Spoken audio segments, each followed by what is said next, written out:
Hello everyone. Today in this video, I'll be showing you guys how you can get back old calendar events on your iPhone. So in order to do that, you need to go to the settings, and after that, you need to scroll down and find calendars as you can see here. And after that, you need to go to sync, and from here you can specifically go to 2 weeks back or 1 month or 3 months or 6 months. For example, if you want to see the events specifically for 3 months back, just you can select this option.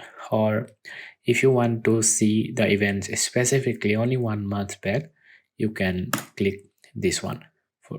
But for me, I just click all events. And but for you, if you want to select any one from these four, you can do as well. So yeah, that's how you um, get back old calendar events on your iPhone.